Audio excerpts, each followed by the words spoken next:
quels sont les modèles 2026, ou peu importe l'année, mais les modèles électriques qu'on attend l'année prochaine, Alexandre et moi, les véhicules qu'on a hâte d'essayer, qu'on a hâte de voir, que les différents constructeurs vont lancer l'année prochaine? Ben, c'est la question à laquelle on répond aujourd'hui dans un épisode spécial de Plus de millage. Puis avant de commencer, comme c'est le temps des fêtes, que tout le monde est à la dernière minute, et que les gars de char en particulier, on a de la misère à leur trouver des cadeaux parce qu'ils ont toutes les patentes et gugus du monde, ben, on a fait un partenariat avec un nouveau partenaire. Temu nous a envoyé une liste de cadeaux de Noël que nous avons choisis. Et d'ailleurs, vous avez accès à un code là, de 20$ de rabais pour les nouveaux utilisateurs si vous allez sur leur site. Et j'ai acheté plein de cossins, plein de bagos pour les gars de char, pour les plus de milieu, qui ont tout ce dont ils ont besoin. Donc, on va commencer. Premièrement, ça, là, vous m'avez déjà vu utiliser ça. C'est quoi, vous allez me dire, Gabriel?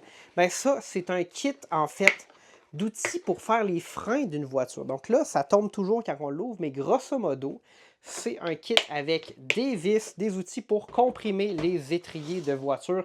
Donc ça, c'est vraiment là, merveilleux. J'utilise à chaque fois. Ça rend l'expérience beaucoup plus, disons, thérapeutique plutôt que d'être un défoulement de rage quand on fait ses freins.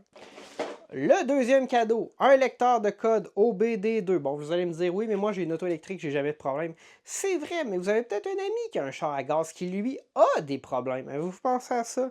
Ça coûte vraiment pas cher. Tous les liens sont dans la description. Puis, si vous utilisez notre code, vous allez voir de toute façon là, les articles qu'on a choisis. Ensuite, quelque chose que je rêvais d'avoir depuis tellement longtemps. Vous allez me dire, c'est quoi, Gabriel? Bien, ça, c'est un multiplicateur de couple pour défaire les roues de voiture. C'est un article qu'on va venir placer sur l'écrou, comme ceci, avec une manivelle. Et ça va vous donner jusqu'à 500 livres-pieds de couple pour défaire les roues que votre mécanicien a serré beaucoup trop fort avec sa clé à choc. Super facilement, sans avoir besoin d'une clé à choc. Ça, c'est vraiment une curiosité que j'ai vraiment hâte d'essayer et de vous montrer dans une vidéo de mécanique cet été. Ensuite, nous avons ici un kit de survoltage. Donc, c'est la première fois que j'en ai un au lithium-ion, donc un peu plus différent là, de ce qu'on connaît avec les batteries là, acide-plomb. Mais grosso modo, ça va vous permettre de survolter une voiture. Vous allez dire, Gabriel, la personne à qui j'achète des cadeaux et un char électrique n'en a pas de besoin. Parlez aux gens de Mackie. Demandez-leur aux propriétaires de Mackie s'ils ont eu besoin de survolter leur véhicule. Non, mais on blague un peu, là, mais grosso modo, ça peut aider. C'est beaucoup plus compact là, que les kits qu'on voyait historiquement. Ça fait le travail. Vous allez pouvoir faire un ou deux démarrages sur la batterie, mais ça vaut la peine de le garder au chaud et de le garder chargé au cas où on en aurait besoin. C'est super aussi intéressant quand on a des bébelles à gaz, le VTT, motoneige et autres, dont les batteries sont souvent déchargées si on ne les utilise pas souvent. Ensuite, j'ai un article pour les propriétaires de Tesla, parce que Elon Musk ne veut pas que vous souleviez vous-même votre voiture. Donc, pour les propriétaires de Tesla, vous pouvez acheter ces pucks de hockey. C'est pas des pucks de hockey, en fait. C'est des genres de petits bidules qu'on va mettre en dessous du châssis de la Tesla. Puis on va être capable de venir soulever sur ce point-là. Donc, plutôt que d'avoir des points de renfort de châssis normal, ils ont des trous pour installer des pucks de hockey sur les Tesla. Et ça, pour les propriétaires de Tesla, s'ils n'en ont pas déjà, c'est comme essentiel. Fait que ça, bien y penser. Si vous avez un ami plus de milieu qui s'est acheté une Tesla cette année. Ensuite, avant-dernier cadeau pour les gars qui ont tout.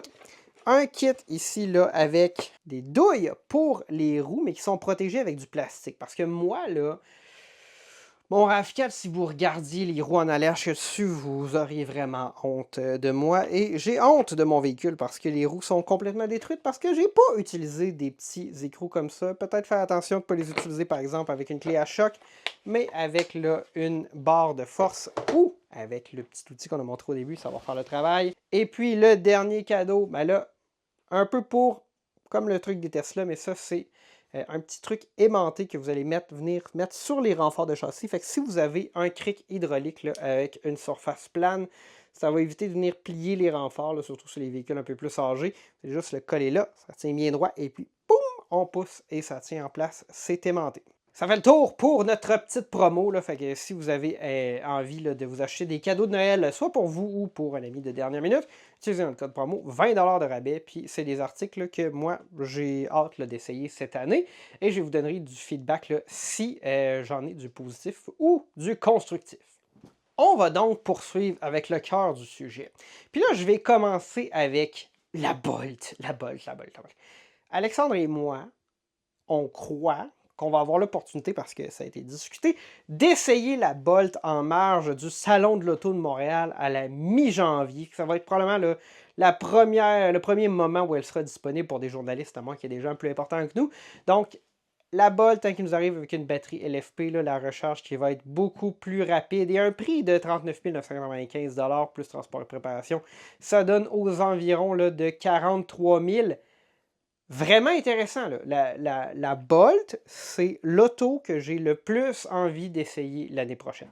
Il y a une autre auto, je pense, qui est plus importante que la Bolt, qui s'en vient, mais la Bolt, elle a une place tellement importante dans mon cœur. Je suis tellement heureux que GM nous ramène la Bolt là, qui n'est pas sur la plateforme Ultium, parce que ça ne s'appelle plus la plateforme Ultium, mais peu importe.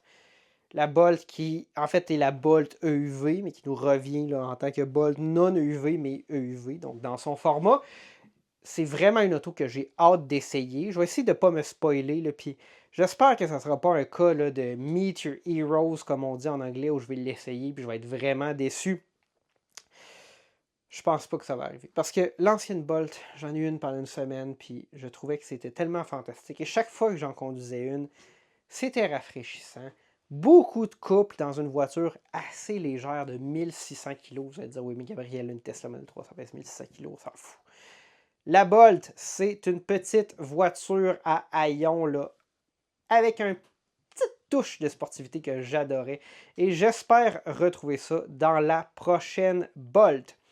Du côté de Kia, là, je suis vraiment excité de ce qui s'en vient en 2026 parce que on a les EV3, EV4, EV5, les 3 chiffres en ordre, qui s'en viennent. On va commencer du plus haut au plus bas parce que c'est dans l'ordre qu'on a des informations. Le EV5 est arrivé là, avec un prix quand même assez agressif, 44 000 $ avant transport et préparation pour un modèle à traction avec là, la petite batterie, puis un modèle à traction intégrale avec la grosse batterie va nous arriver aux environs de 50 000 $. Et ça, c'est le prix de bien des VUS compacts, là, on va dire hybrides, bien équipés, peut-être un peu plus cher que des versions thermiques, pure thermique, mais un CR-V hybride aujourd'hui, ça coûte 50 000 $. Je pense que le EV5 va faire là, vraiment un coup de circuit dans ce milieu-là.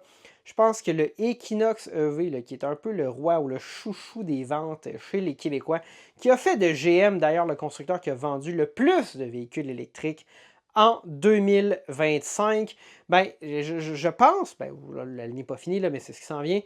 Je pense là, que le EV5 va vraiment venir challenger ça. Il arrive avec un prix là, qui est très agressif. On a choisi d'avoir dans ces 3 véhicules-là là, une architecture 400 volts. Donc, on y va avec des choix un peu plus conservateurs que dans le EV6 et le EV9. Est-ce que ça réduit réellement les coûts? C'est plus une question de segmentation. Difficile là, vraiment de l'estimer parce qu'on n'a pas les chiffres de coûts de fabrication. Mais dans tous les cas, le EV5, je pense que ça va être un court-circuit. J'ai vraiment hâte de voir ces 3 véhicules-là au Salon de l'Auto de Montréal, si on a la chance de les y voir. Mais bref, le EV5 est vraiment agressif. Mais ce qui est surtout intéressant, c'est que le fait que, comme il est segmenté bas, puis dans la gamme en termes de prix, bien, ça veut dire qu'il y a d'autres véhicules qui vont être aussi moins chers. On ne connaît pas le prix du EV3 qui s'en vient. C'est un véhicule, là, je suis embarqué dedans, j'ai fait une dizaine de kilomètres, je ne l'ai pas conduit. J'avais une collègue en Europe qui en a un. C'était beaucoup plus spacieux que je pensais. Ça prend un peu de temps avant qu'il arrive, mais je me dis que ça doit être probablement parce que Kia, en fait, réussit à les vendre comme des petits pains chauds sur tous les marchés.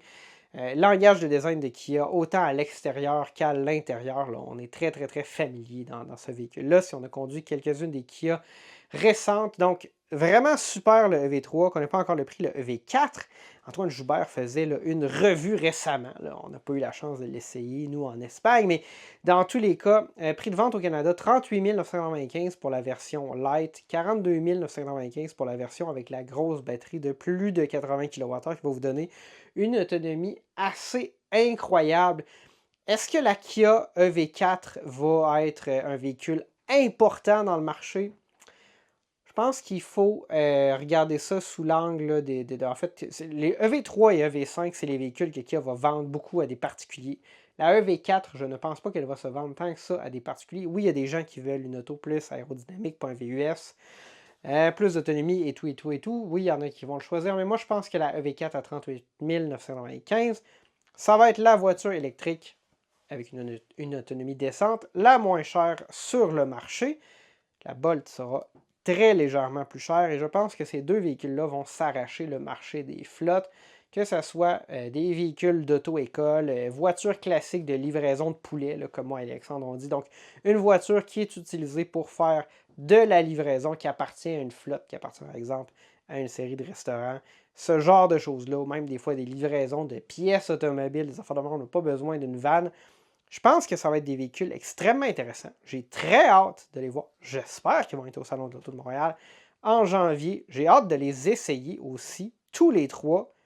Le V3, je pense que ça va être un coup de circuit. Je pense qu'avec ces trois véhicules-là, ça va littéralement être un home run de la part de Kia dans la poursuite, en fait, là, de la, on va dire, là, de la légende du EV9, hein, qui est arrivé avec un prix très agressif pour sa segmentation dans le marché. Quoique je crois que le Ioniq 9 l'a dépassé en termes de practicalité, batterie, autonomie et toutes ces choses. Mais on n'attend pas grand-chose de la part de Hyundai cependant. Donc, si c'est drôle de voir un peu le Kia et Hyundai qui font partie du même groupe, mais qui arrivent avec des stratégies, des segmentations qui sont un peu différentes. Chez Hyundai, on a la Ioniq 6 qui est sur l'architecture de 800 volts. Je pense pas qu'il y a un modèle N de la Ioniq 6 qui s'en vient. Mais bon, rien là, de si intéressant que ça qu'on attend chez Hyundai.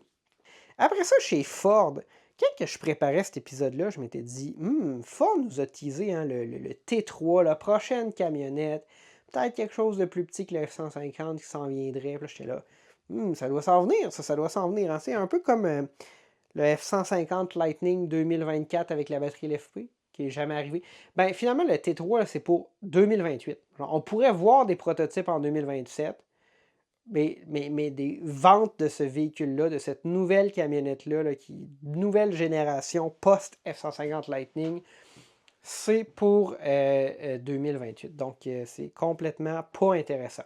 Ça me fait penser d'ailleurs là, que Ford, leur stratégie, ils sont arrivés rapidement avec le Mach-E sur le marché. Ils sont arrivés relativement rapidement avec le F-150 Lightning. Et puis, c'est tombé au point mort. Parce qu'on nous dit qu'il n'y a rien de nouveau qui s'en vient avant 2028. Et puis le Lightning, c'est pas si populaire que ça. Mais on en voit au Québec. Moi, je pense qu'on voit de plus en plus d'entrepreneurs qui ont compris que le 150 Lightning, Chevrolet Silverado EV, GMC Sierra EV, ce sont des véhicules fantastiques pour répondre à certains cas d'utilisation, particulièrement les entrepreneurs qui se déplacent en ville, qui tirent une remorque de 3 à 8000 livres sur des distances de 0 à 200 km dans leur journée, vont jamais manquer de batterie, peuvent alimenter leurs outils. Et là, moi, je pense que le Silverado EV, c'est un véhicule largement supérieur au F-150 Lightning, particulièrement en termes d'autonomie. Une version le 5WT, quoi, 650, 680 km d'autonomie, peu importe. Puis la version Max Range, là, qui est complètement capotée. Je pense que Ford est en retard. Un peu déçu de voir qu'il n'y a rien qui s'en vient à ce niveau-là. Chez Stellantis, on a le Jeep Recon. Quoi dire? Au début, on pensait que ça serait comme pas cher. C'est comme un véhicule qu'on a vu être teasé, puis après ça, on n'entendait plus parler. Puis après ça, on a vu des vrais sur la route. Puis après ça, on n'en voyait plus. Puis là, ça s'en vient, puis là, ça va coûter cher. C'est un peu la stratégie dans l'exécution. Je trouve qu'au début là, de l'électrification, au début de la pandémie, où tu pouvais avoir un Jeep Wrangler Rubicon 4XE pour moins de 450 $ par mois en location 48 mois. Oui, il y avait les subventions, mais j'avais fait un épisode là-dessus. Puis je me suis toujours dit que j'aurais... C'est pas que j'aurais dû en acheter un, mais je réalise que c'était vraiment un excellent deal.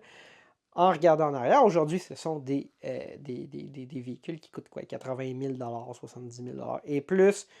Le Jeep là, Grand Cherokee 4XE aussi, là, qui venait avec des prix de fou, quoique ça a diminué. Là, les prix complètement exagérés chez Stellantis depuis qu'ils ont changé de CEO. Ils ont comme décidé qu'ils mettaient un peu le frein là-dessus, mais c'est pas revenu là, complètement à la normale. Parlez-en à quelqu'un qui essaye de se magasiner un Dodge Ram moyennement équipé ces temps-ci. Et là, ça nous amène à l'éléphant dans la pièce. Le véhicule qui promet de transformer l'industrie automobile, que je connais personne qui anticipe acheter. De quoi je parle? Ben, le fameux Cybercab de Tesla qui a été dévoilé il y a environ 2 ans. On nous avait promis avant la fin de 2026. Puis là, si on regarde les publications, puis les publications officielles de Tesla qui sont faites entre autres aux investisseurs, ce qu'on comprend, c'est que la production de masse de ce véhicule-là, peut-être qu'elle ne sera pas au niveau maximum avec le taux maximal de production de véhicules qui serait promis de l'ordre de 1 véhicule par 5 secondes. Alors qu'en ce moment, la ligne la plus rapide au monde, c'est Shanghai, Giga Shanghai. 37 secondes par véhicule. Puis Tesla et Toyota là, sont parmi les manufacturiers les plus efficaces au monde qui peuvent réellement sortir une voiture en moins d'1 minute là, sur leur ligne de production. Mais c'est pas que la voiture après moins qu'une minute, c'est qu'une voiture qui sort plus qu'une voiture qui sort par minute ou avec un taux de cycle de moins d'1 minute. Donc, Tesla nous a promis le Cybercab. Là, on a vu des photos officielles de Tesla, des vidéos où il y avait le volant, parce qu'on se demandait est-ce que ce véhicule-là va arriver avec un volant ou pas. On a le Cybercab, qu'on sait qu'il s'en vient pour vrai. Puis, il y a comme deux aspects. Bon, premièrement, on sait qu'il va avoir un volant, donc ça voudrait dire que soit... ce volant-là ne serait pas destiné, par exemple, à un chauffeur là, de sûreté. D'ailleurs, Tesla commence à enlever les chauffeurs de sûreté dans leurs robots taxis qui sont des modèles Y actuellement. Donc, ça serait vraiment un volant pour conduire le véhicule. Donc, est-ce qu'ils vont essayer de vendre ce véhicule-là? Oui, probablement à des particuliers et essayer de l'offrir aussi pour leur service de robot taxi qui promettrait de générer énormément d'argent. Mais ça cache comme le cheval de Troie auquel on va arriver là, dans un instant. Mais la question, c'est qui achèterait ça? Parce que le Cybercab qui nous a été présenté, il y a une seule rangée de bancs. Donc, il y a 2 places. Il y a un gros coffre. Il y a des roues de 22 pouces en arrière qui font aucun sens, mais avec des pneus de 225 mm de large. Donc, on a ce véhicule-là, qu'on sait qu'il arrive, puis, en théorie, il va utiliser des méthodes manufacturières là, qui seraient à la fine pointe de la technologie qui permettrait de réduire de manière extrêmement drastique les coûts de production de ce véhicule-là. Donc, c'est quoi ces méthodes-là? Bien, premièrement, il y a l'utilisation des gigacasting qu'on a vu dans d'autres véhicules. C'est même pas exclusif là, à Tesla, mais là, on aurait une utilisation encore plus, puis dans un véhicule qui est plus petit et plus compact. Mais ça, c'est utilisé en fait là, en conjoncture avec leur méthode d'assemblage unboxed ou contrairement à un véhicule normal où je pense que les portes sont assemblées sur le véhicule, puis ensuite il est peint, puis ensuite sont enlevés, réassemblés. Il y a beaucoup d'étapes de production. Mais là, on assemblerait en fait sur des lignes de production séparées les sous-assemblages, ce qui est déjà fait dans l'industrie, mais là à un niveau encore plus poussé. On ferait un seul assemblage final et le véhicule quitterait. Il y aurait l'utilisation de panneaux de polymère, un peu comme les Saturn à l'époque qui étaient en polymère, mais à la différence que plutôt que d'être peint, il y aurait l'injection d'une couche de peinture dans le moule de polymère, et donc il n'y aurait aucune étape de peinture. Donc, énormément de réduction des coûts à ce niveau-là. Le véhicule serait plus léger puisqu'il est en polymère. Ces Saturn-là, SC, SL, whatever, là, peu importe à l'époque, ça pesait moins de 1000 kg, là, extrêmement léger, là, moins lourd qu'une Alfa Romeo 4C en fibre de carbone. Donc, extrêmement léger pour un véhicule électrique. Et donc, on peut avoir une plus petite batterie. Et donc, on peut réduire énormément les coûts à ce niveau-là. Architecture aussi électrique du véhicule, pas du groupe autopropulseur, mais architecture du véhicule, 48 volts. Donc tout ça, ça promettrait là, de réduire les coûts, de retirer des milliers de composantes. Là, je pense que juste en passant, en fait, là, s'il était fabriqué sans volant, selon Sandy Monroe, là, de Monroe Life, ça élimine comme 700 composantes. C'est complètement capoté. Bref, on élimine des milliers de composantes, on élimine aussi une rangée de sièges, on élimine des portes. Et là, la question, c'est à quel prix ce véhicule-là peut être offert? Tesla nous a habitués de toujours vendre leurs autos plus cher que ce qu'on aimerait qu'ils les vendent. On essaye toujours d'espérer que la prochaine auto Tesla va être pas chère. C'est jamais pas cher. Ou si c'est pas cher aux États-Unis, c'est cher au Canada, taux de change qui change et tout, et tout, et tout. Donc, moi, je pense pas que ça va arriver, mais je pense que s'ils voulaient en vendre, s'ils voulaient essayer de convaincre les gens d'acheter un véhicule 2 places avec le volant, Il faudrait qu'aux États-Unis, ce véhicule-là soit aux environs de 20 à 22 000 US et qu'au Canada, on a parlé de la EV4 à 38 995. Je pense qu'il faudrait que le véhicule soit. Puis il va avoir une plus petite batterie, là, probablement des environs de 50 kWh. D'après moi, il faudrait que ce véhicule-là se vende 29 995 plus transport et préparation et qu'il y ait des deals à la location absolument incroyables pour être vendus. Et là, ça nous amène au fameux sujet du cheval de Troie. Est-ce que le Cybercab cache un modèle 2Q ou peu importe le nom qu'il y aurait, qui serait en fait un genre de micro-modèle Y sur le châssis du Cybercab, qui lui serait beaucoup plus abordable, mais qui aurait aussi 4 portes, 2 rangées de sièges. Il y a des milliers de rendus générés par IA ou par des personnes sur Internet de ce fameux véhicule-là, mais on n'a aucune information, on n'en a pas vu sur la route. Il n'y a rien là, de réellement tangible à ce niveau-là. Fait que je pense qu'on peut se laisser spéculer. J'aimerais ça voir Tesla arriver, oui, avec un modèle 2 ou Q aux environs de 40 000 $. Mais est-ce que ça va arriver l'année prochaine? J'en doute sérieusement, honnêtement. Si ce que vous recherchez, c'est un véhicule compact, abordable, de qualité, on a parlé de la Bolt, on a parlé des EV3, EV4, ce sont des valeurs beaucoup plus sûres qu'un hypothétique modèle Tesla qui arrivera probablement pas sur le marché l'année prochaine. Et pour finir avec Tesla, quelque chose qui, moi, m'intéresse, parce que j'aime ça penser à ces affaires-là, on nous a teasé à de nombreuses reprises là, que la démo du Tesla Roadster, qui a été dévoilée en 2017, qui devrait théoriquement être lancée réellement l'année prochaine, sera incroyable. Puis là, ce qu'on a dit, c'est que le 0-100 serait en moins de 1 seconde et qu'il y aurait des gas thrusters, donc un système à jet de gaz là, pour faire avancer ce véhicule-là. Et moi, j'ai fait un plus ça dans ma tête. Et je pense qu'en fait, ce que Tesla va nous dévoiler, c'est que le modèle Roadster sera un fan car. Donc, dans l'esprit du Chaparral 2J, d'un modèle de Formule 1 Brabant des années 70, ainsi que du McMurtry Stirling, qui est un bidule britannique électrique.